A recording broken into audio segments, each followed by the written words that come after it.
نحمده ونصلي على رسوله الكريم أما بعد فأعوذ بالله من الشيطان الرجيم بسم الله الرحمن الرحيم فكلوا مما ذكر اسم الله عليه إن كنتم بآياته مؤمنين وما لكم ألا تأكلوا مما ذكر اسم الله عليه وقد فصل لكم ما حرم عليكم إلا ما اضطررتم إليه وإن كثيرا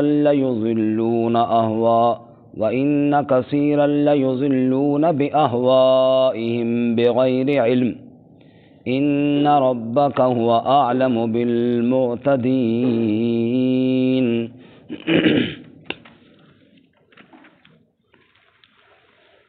فَكُلُوا مِمَّا ذُكِرَ اسْمُ اللَّهِ عَلَيْهِ بس کھاؤ اس میں سے جس پر نام لیا جائے اللہ تعالیٰ کا ان کنتم بآیاتہ مؤمنین اگر تم اس کی آیات کے ساتھ ایمان رکھنے والے ہو تو وما لکم اور کیا ہو گیا تمہیں اللہ تأکلوا مما ذکر اسم اللہ علیہ کہ تم نہیں کھاتے اس میں سے جس پر اللہ کا نام ذکر کیا جائے وقد فصل لکم اور یقیناً تفصیل سے بیان کر دیا اس نے تمہارے لیے ما حرم علیکم ان چیزوں کو جو حرام کی تم پر الا ما اضطررتم الیہ مگر جب تم مجبور ہو جاؤ ان کی جانب وَإِنَّ كَثِيرًا لَيُضِلُّونَ أَهْوَاءَهُمْ بِغَيْرِ عِلْمٍ اور بے شک اکثر لوگ گمراہ کر دیتے ہیں اپنی خواہشات کے ساتھ بغیر علم کے إِنَّ رَبَّكَ هُوَ أَعْلَمُ بِالْمُعْتَدِينَ بے شک رب تیرا وہ خوب جاننے والا ہے حد سے بڑھنے والوں کو سبحان ربک رب العزت عما یصفون وسلام علی المرسلین والحمد للہ رب العالمین اللہم صل علی محمد وعلی آل محمد کما صلیت علی ابراہیم وعلی آل ابراہیم انک حمید مجید اللہم بارک علی محمد وعلی آل محمد كما باركت على إبراهيم وعلى آل إبراهيم إنك حميد مجيد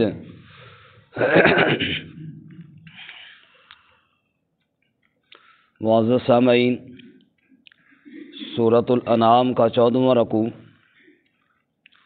آیت نمبر 118 اور 119 تلاوت کی ہیں رب العالمین ان کے مطابق صحیح بیان کی توفیق عطا فرمائے آمین اور ہمیں قرآن و سنت پر عمل کرنے کی توفیق عطا فرمائے آمین سورۃ الانعام کے مضامین کے حساب سے 2 حصے ہیں ایک حصہ وہ جو جہاں تک ہمارا کل سبق مکمل ہوا اس حصے میں آپ نے سنا کہ اللہ تعالیٰ نے اپنی وحدانیت پر عقلی دلائل زیادہ ارشاد فرمائے دلیل نقلی ابراہیم علیہ السلام سے تفصیل کے ساتھ باقی انبیاء سے مختصر لیکن باقی عقلی دلائل کائنات میں آفاق میں دنیا کے اندر جو آیات ہیں ان کو بیان کیا اور کہا کہ اللہ کا کوئی شریک نہیں ہے شرک اعتقادی کی نفی کی یعنی عقیدے میں یہ بات رکھیے کہ اللہ ہی ان تمام کاموں کو کرنے والا ہے اور اللہ کے علاوہ کوئی کرنے والا نہیں ہے اس کے بعد یہاں سے تقریباً سورت کے آخر تک یعنی 1 رکوع پہلے تک وہاں تک سورت کے مضامین کے حساب سے دوسرا حصہ ہے جس میں شرک فعلی کی تردید ہے شرک فعلی یہ ہے کہ اعمال میں کچھ شرکیہ اعمال ان کی تردید ہے. شرک فعلی جو ہے اس میں ایک تو یہ مضمون آئے گا کہ حلال کرنے کا اختیار اللہ کے پاس ہے، چیزوں کو حرام کرنے کا اختیار بھی اللہ کے پاس ہے۔ تحریمات اللہ اور تحریمات غیر اللہ، یعنی جن چیزوں کو اللہ نے حرام کیا ان کو حرام سمجھو، جن کو اللہ نے حرام نہیں کیا کسی اور نے حرام کیا ان کو حرام نہ سمجھو، ورنہ یہ اللہ کے حکم میں شرک بن جائے گا۔ اسی طرح نیازات اللہ، اللہ کے نام پر دی جانے والی چیزیں، صدقات، خیرات، وہ تو درست ہیں، اور اللہ کے علاوہ کسی اور کے نام پر دی جانے والی وہ درست نہیں ہیں۔ یہ چار مضمون گویا کہ اس دوسرے حصے میں بیان ہوں گے۔ جی اللہ کے نام پہ دینا جائز ہے اور دینا لازم ہے، بعض مواقع پہ تو فرض ہے، جیسے زکوٰۃ فرض ہے، جیسے قربانی واجب ہے، اور اللہ کے علاوہ عام حالات میں دینا صدقہ ہے، نفل ہے، اور اللہ کے نام کے علاوہ کسی اور کے نام پر دینا جائز ہے نہیں ہے۔ یہ ساری تفصیل اپنے مقام پر یہاں آئے گی انشاءاللہ۔ آج کے سبق میں سب سے پہلا جو مسئلہ ہے اس سلسلے میں وہ یہ ہے کہ ہم پہلے پڑھ چکے ہیں اس سے پچھلی صورت میں، سورۃ المائدہ میں 7ویں پارے میں، کہ مشرکین نے اپنے معبودوں کی خوشنودی کے لیے کچھ جانور چھوڑ رکھے تھے، اس پر سواری نہیں کرنی، اس کا دودھ استعمال نہیں کرنا، اس کا گوشت استعمال نہیں کرنا، یہ فلاں کے نام پہ ہو گیا جی۔ اور وہاں پہ اللہ تعالیٰ نے بتایا تھا ما جعل اللہ من بحیرہ ولا صائبہ ولا وسیلہ ولا حام، ان کے مختلف نام رکھے تھے، کسی کا بحیرہ، کسی کا صائبہ، آپ کو یاد ہوگا پہلے ہم نے پڑھ لیا ہے۔ اللہ تعالیٰ نے فرمایا تھا کہ جن چیزوں کو اللہ تعالیٰ نے حلال کیا ہے، تم کون ہوتے ان کو حرام کرنے والے؟ مثلاً جس جانور کا دودھ اللہ تعالیٰ نے حلال کیا ہے، تم کون ہوتے ہو جناب اس کا استعمال نہیں کرنا؟ جس کا گوشت اللہ نے حلال کیا ہے، تم کون ہوتے ہو جناب، یا اللہ کے علاوہ کون ہوتا ہے جو کہے کہ جناب اس کا گوشت نہیں استعمال کرنا چاہیے؟ تو یہاں پر بھی پہلا مسئلہ وہی بیان کیا، فَكُلُوا مِمَّا ذُكِرَ اسْمُ اللَّهِ عَلَيْهِ، اس کو کھاؤ جس پر اللہ کا نام لیا گیا، یعنی ذبح کے وقت جس کو اللہ کے نام پر ذبح کیا جائے، جس کو اللہ نے حلال کیا ہے اس کو کھاؤ۔ آگے آ رہا ہے کہ اگر اللہ کا نام نہ لیا جائے تو اس کو نہ کھاؤ، وہ انشاءاللہ اگلے سبق میں آئے گا۔ لیکن آج کے سبق میں پہلا مسئلہ یہ ہے کہ جس پہ اللہ کا نام لیا جائے اور وہ جانور اللہ نے حلال کیا ہو اس کو کھانا چاہیے، اس کو دنیا کی کوئی طاقت حرام نہیں کر۔ مثال کے طور پہ ایک شخص ہے جی، وہ کہتا ہے مجھے پرہیز ہے، میں بڑا گوشت نہیں کھاتا، جیسے کئی لوگ نہیں کھاتے جناب، ڈاکٹر نے منع کیا ہوا ہے، تو بے شک نہ کھائے، کوئی کھانا فرض نہیں ہے کہ وہ کھائے ہی کھائے، لیکن اس کے حلال ہونے کا عقیدہ رکھنا فرض ہے۔ مثلاً گائے کا گوشت ایک آدمی نہیں کھاتا کہ بیماری کی وجہ سے، کسی پرہیز کی وجہ سے، لیکن اسے یہ نظریہ ضرور رکھنا ضروری ہے کہ یہ کھانا حلال ہے، یہ کھانا حرام نہیں ہے۔ ایسے ہی بعض لوگ مچھلی نہیں کھاتے، نہ کھائیں، لیکن مچھلی کو اللہ نے حلال کیا ہے، اس کے حلال ہونے کا عقیدہ رکھنا ضروری ہے، کیونکہ جن چیزوں کو اللہ نے حلال کیا ہے ان کو حلال سمجھنا یہ فرض ہے، ایمان کا حصہ ہے۔ اللہ کی حلال کردہ چیزوں کو حلال سمجھنا یہ ایمان ہے، اللہ کی حرام کردہ چیزوں کو حرام سمجھنا یہ ایمان ہے۔ اس لیے فرماتے ہیں جی فَكُلُوا، پس کھاؤ، مما ذکر اسم اللہ علیہ، ان میں سے جن پر اللہ کا نام لیا گیا ہو، ان کنتم بآیاتہ مؤمنین، اگر تم اس کی آیات کے ساتھ ایمان رکھتے ہو، تو اگر اللہ کی آیات پر ایمان ہے، اللہ کا حکم ماننے والے ہو، تو پھر اللہ کا حکم ہے جس کو اللہ تعالیٰ نے حلال کیا ہے اس کو حلال سمجھو اور اس کو کھاؤ۔ وما لکم، آگے اللہ جھنجھوڑتے ہیں اسی مسئلے میں، کیا وجہ ہے، کیا ہوا تمہیں، اللہ تأکلوا مما ذکر اسم اللہ علیہ، وجہ کیا ہے کہ تم نہ کھاؤ اس میں سے جس پر اللہ کا نام لیا گیا ہو، جانور ہے بھی اللہ نے حلال کیا ہے اور اللہ کا نام لے کر اللہ کے نام پر ذبح بھی کیا گیا ہے، پھر تم کیوں نہیں کھاتے ہو، کیا وجہ ہے، اس کی وجہ تو بتاؤ۔ اگر اللہ کو ماننے والے ہو، شریعت کو ماننے والے ہو، تو پھر تو تمہیں کھانا چاہیے۔ وقد فصل لکم، ما حرم علیکم، اور یقیناً اللہ نے تفصیل بیان کر دی جو تم پر حرام کی گئی، حرام کردہ چیزوں کو اللہ نے بیان کر دیا ہے، پھر تم کس پریشانی میں ہو۔ اب یہاں پہ اس لفظ پہ آپ غور کریں جی، وَقَدْ فَصَّلَ لَكُمْ مَا حَرَّمَ عَلَيْكُمْ، اللہ نے تفصیل بیان کر دی جو حرام کی گئے۔ یہ تفصیل کہاں بیان کی؟ اس میں بعض مفسرین فرماتے ہیں سورۃ المائدہ میں جو ہم پڑھ رہے ہیں وہی ہے، بعض کہتے ہیں وہ بعد میں اتری ہے، لیکن ایک دفعہ دیکھ لیجئے سورۃ المائدہ 6 پارے میں، تھوڑے پیچھے جائیں سورۃ المائدہ بالکل شروع میں ہے، صفحہ نمبر ہے 97 اور آیت نمبر 2 ختم ہو رہی ہے، آیت نمبر 3 شروع ہو رہی ہے۔ سورۃ المائدہ بالکل شروع سے جائیں گے، آیت نمبر 2 ختم ہو رہی ہے، آیت نمبر 3 شروع ہو رہی ہے۔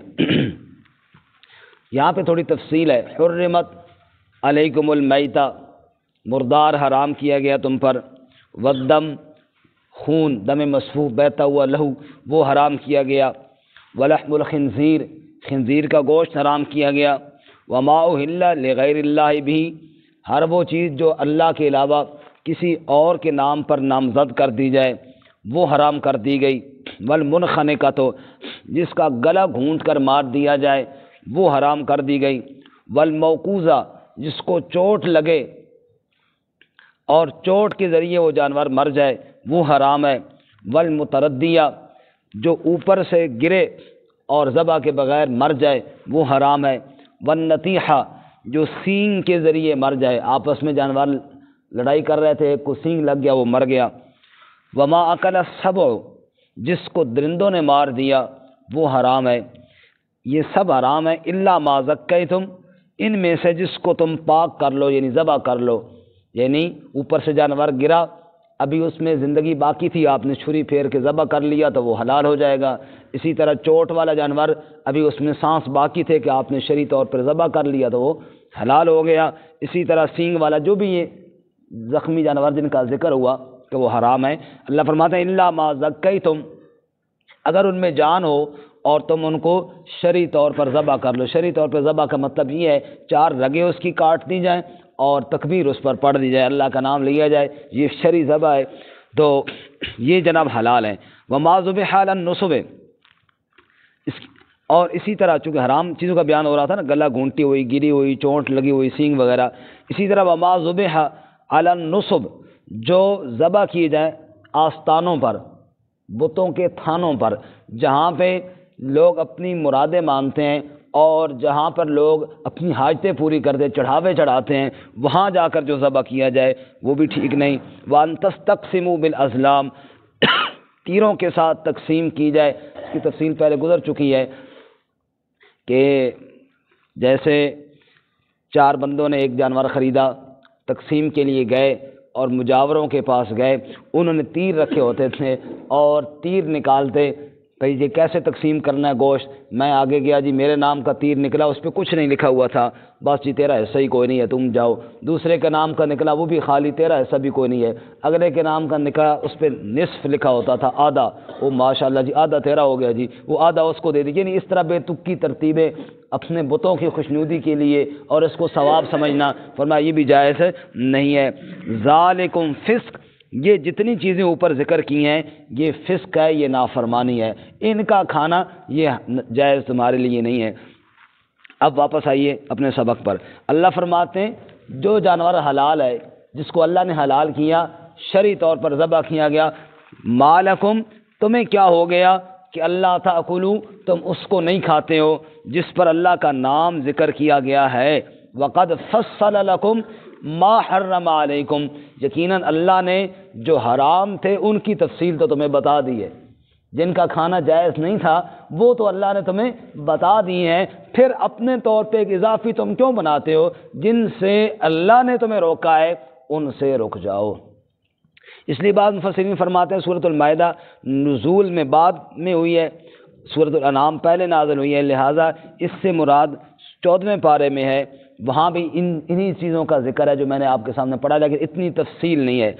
محسرین کی ایک رائے یہ ہے یہی سورۃ الانعام ہے، اس میں آگے مزید آ رہا ہے کہ اللہ تعالیٰ نے جو چیزیں حرام کی ہیں وہ بیان کر دیں۔ برکہ قرآن میں، چاہے سورۃ المائدہ میں ہو، چاہے سورہ انعام میں ہو، چاہے آگے سورۃ النحل 14ویں پارے میں ہو، جہاں جہاں بھی اللہ تعالیٰ نے بیان کیا، رب کہتا ہے جو چیزیں حرام تھیں وہ تو میں نے بیان کر دی تمہارے لیے، اب تم میرے حکم پر ایک اضافی حکم اپنی طرف سے یا کسی اور کی طرف سے تمہیں اختیار نہیں ہے کہ تم نافذ کرو، اور جناب یہ جانور اس کا دودھ ٹھیک نہیں ہے۔ مثلاً آگے آئے گا اسی صورت میں اللہ فرماتے ہیں اگر کسی ایک اونٹنی کا دودھ منع ہے تو اونٹنی کا منع ہے تو پھر تو سب اونٹنیوں کا منع ہونا چاہیے، گائے کا منع ہے تو سب گایوں کا منع ہونا چاہیے، بکری کا منع ہے تو سب کا منع ہونا چاہیے۔ یہ کیا ہوا کہ باقی بکریوں کا تو جائز ہے، اس ایک بکری کا منع ہے؟ یہ کون سا مسئلہ ہوا جی؟ ساری اونٹنیوں کا جائز ہے، اس ایک اونٹنی کا جس کو ہم نے فلاں کے نام پر چھوڑ دیا اس کا ناجائز ہو گیا۔ فرمایا اپنی طرف سے کسی کو حق نہیں ہے کہ اللہ کی حلال کردہ چیز کو اپنی طرف سے نعوذ باللہ حرام کرے، یہ اختیار اللہ نے اپنے پاس رکھا ہے اور کسی کو اللہ نے عطا نہیں کیا۔ فرمایا وقد فصل لکم ما حرم علیکم، رب نے تفصیل بیان کر دی ہے ان چیزوں کی، ان جانوروں کی جو اللہ نے تمہارے اوپر حرام کیے۔ ہاں الا ما اضطررتم الیہ، مگر جب تم حالت اضطراری میں پہنچ جاؤ، مجبور ہو جاؤ۔ حالت اضطراری اس کو کہتے ہیں کہ جب انسان کی جان خطرے میں پڑ جائے اور اسے ان حرام چیزوں کے کھانے کے علاوہ اور کوئی کھانا دستیاب نہ ہو۔ اب دو صورتیں ہیں، یا تو جان چلی جائے، بندہ مر جائے، یا کوئی لقمہ ان سے کھا لے تاکہ سانس چلتا رہے، زندگی بچ جائے۔ حالت اضطراری میں، اس کیفیت میں اگر کسی نے کوئی لقمہ کھا لیا اس کو اللہ تعالیٰ معاف فرما دیں گے۔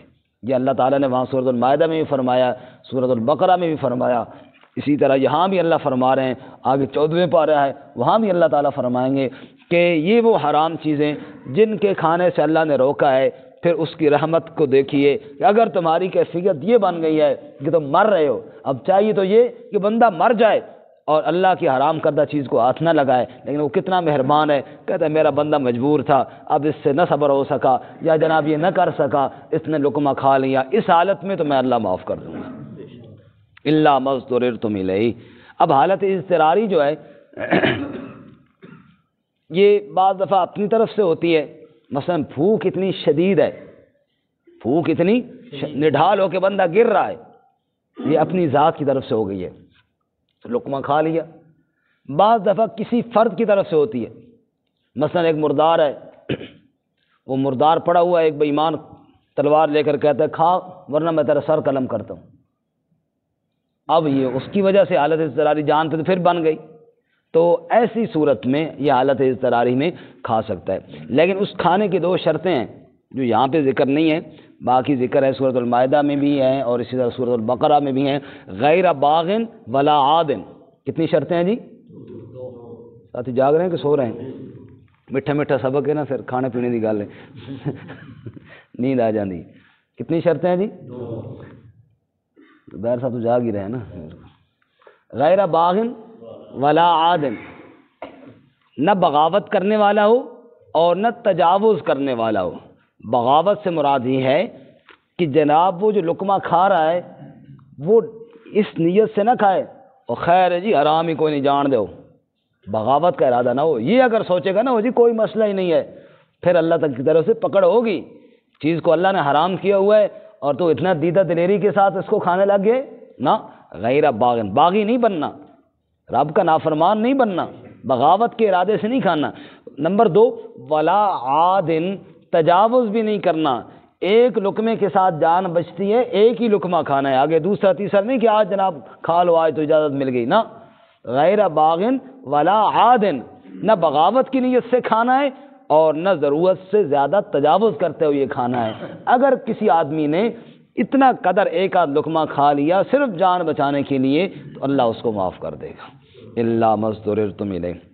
اگر اللہ فرماتے وَإِنَّ كَثِيرًا لَيُضِلُّونَ بِأَهْوَائِهِمْ بِغَيْرِ علم، اکثر لوگ تو گمراہ کرتے اپنی خواہشات کے ساتھ علم کے بغیر، لوگ فتوے دیے جاتے ہیں جناب۔ آج کل تو پاکستان میں 2 بندے بہت زیادہ ہیں، ایک حکیم ڈاکٹر اور ایک مفتی۔ مفتی مشتق من المفت مفتی مشتق من وٹا پٹو مفتی جناب، میں کئی جگہ جاتا ہوں بیان شان کرنے کے لیے، لوگ کہتے ہیں جی حضرت مولانا مفتی یاسر، میں کہتا ہوں یار میں مفتی نہیں ہوں. مجھے کئی ساتھی کہتے ہیں یار ہر ایک بندہ مفتی بنا دے، تم ہی لکھ دے. میں مفتی کے پارٹ ایسی ہر ایک بندہ کیا ہے جی مفتی.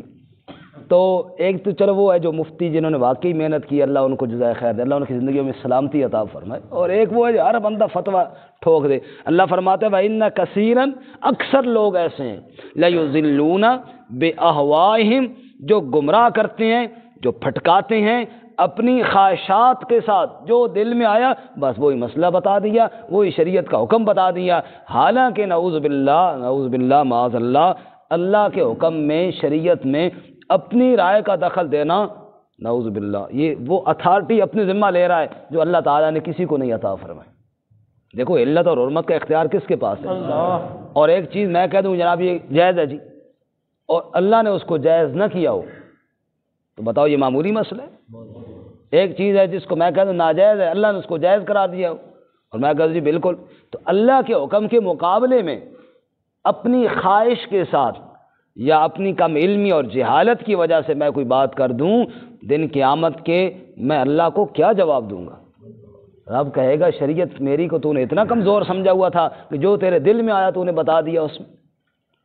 غالباً امام محمد رحمۃ اللہ علیہ یا کسی اس طرح کے امام شافعی رحمۃ اللہ علیہ کا واقع، ایک بندے نے کوئی بات ان سے پوچھی تو وہ سوچنے لگے.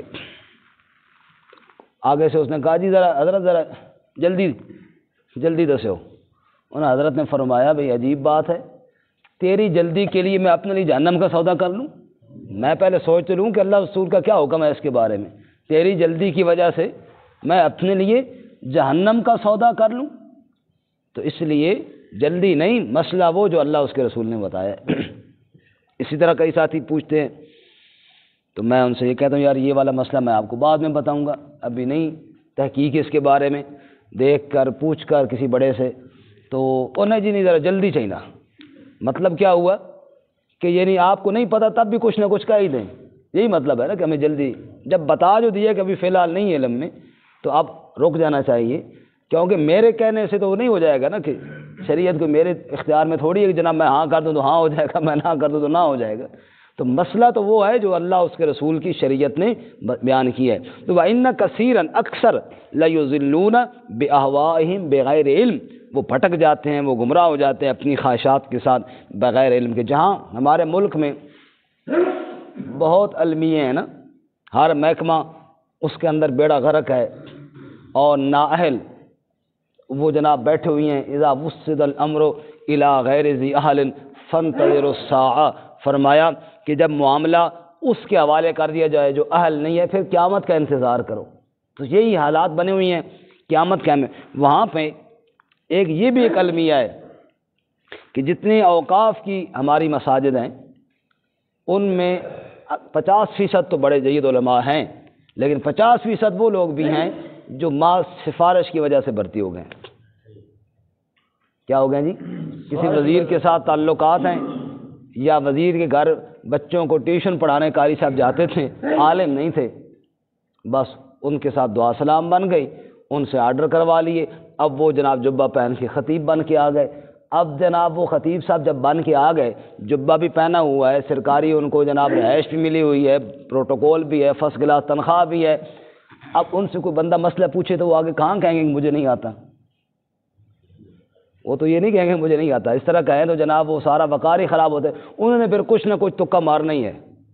تو یہ وَإِنَّ كَثِيرًا لَيُضِلُّونَ بِأَهْوَائِهِمْ بغیر علم، اکثر لوگ جناب یوں بغیر علم کے لوگوں کو خود بھی بھٹکتے ہیں اور لوگوں کو بھی بھٹکاتے ہیں. اللہ تعالیٰ اس سے حفاظت فرمائے. آمین. میں نے پہلے بھی آپ کو سنایا، ہمارے ادھر اسلام آباد میں ایک خطیب صاحب اب تو ماشاءاللہ تکڑے ہو گئے، وہ ان کے آرڈر ہو گئے تھے اور جو سرکاری مسجدیں ہوتی ہیں نا وہاں 15 سے 20 منٹ زیادہ بیان کرنا ہوتا ہے، اس سے زیادہ نہیں، زیادہ ان کے پاس ٹائم بھی نہیں. 15 سے 20 ہفتے میں ایک دن 20 منٹ بیان کرنا ہوتا تھا، لیکن ان سے نہیں ہوتا تھا.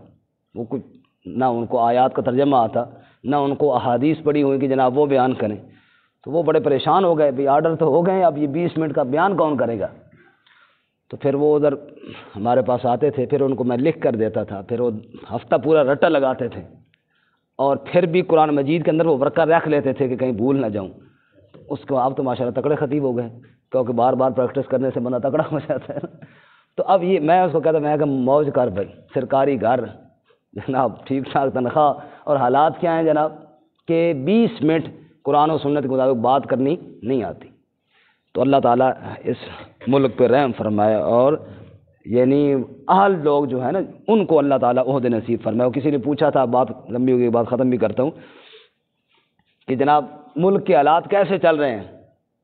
اس نے کہا گرگ امیراں سگ وزیراں موشرا در دیواں کند، این چنی ارکان دولت ملک را ویراں کند۔ گرگ کہتے ہیں چیتے کو، سگ کہتے ہیں کتے کو، موش کہتے ہیں چوہے کو۔ اس نے کہا سناؤ آپ کے ملک کے حالات کیسے ہیں؟ اس نے کہا گرگ امیراں سگ وزیراں موشرا در دیوان کند، دیوان دفتر کو کہتے ہیں، دفتری چوہا صاحب بیٹھے ہوئی ہیں۔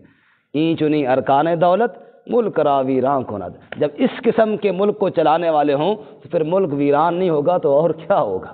ملک نے کیا ہونا ہے؟ ویران۔